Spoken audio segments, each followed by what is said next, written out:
नमस्कार दोस्तों, मेरा नाम है संदीप और मैं आपका स्वागत करता हूं मेरे YouTube चैनल पे एक बार फिर से।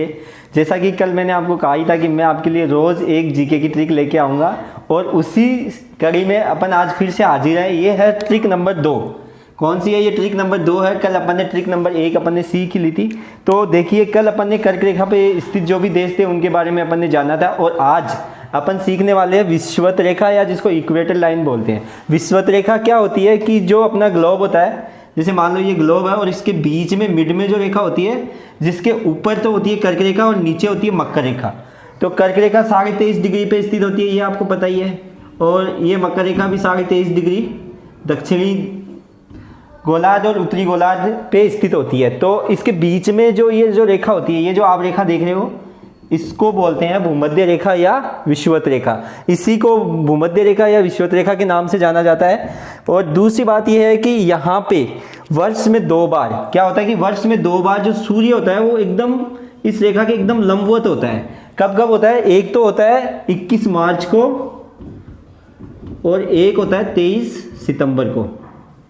तो ये 2 प्रश्न भी पूछे जाते हैं कि सूर्य विषुवत रेखा के लंबवत किस किस तारीख को होता है, तो 2 तारीख।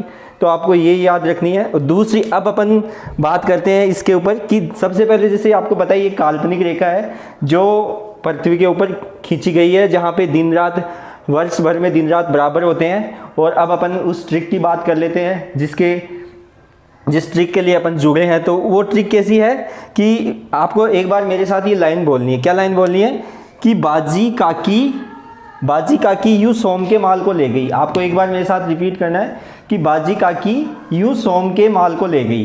तो अब अपन इस ट्रिक को एक्सप्लेन करते हैं। एक्सप्लेन करने के लिए अब देखिए, जैसे सबसे पहले बाजी, तो मैं आपको बता दूं कि बाजी से अपन बनाएंगे ब्राज़ील।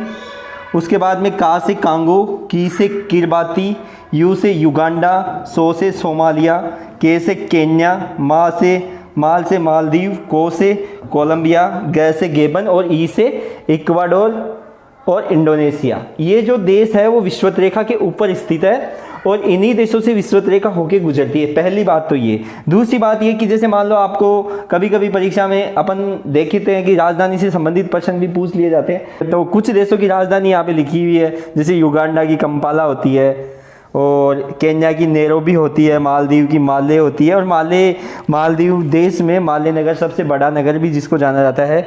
और इंडोनेशिया की जकार्ता राजधानी है, इसके बारे में मैंने आपको बता दिया। तो ये थी वो ट्रिक। एक बार आप इसका स्क्रीनशॉट ले लें और फिर मैं आपको एक दूसरी ट्रिक के बारे में बताता हूँ।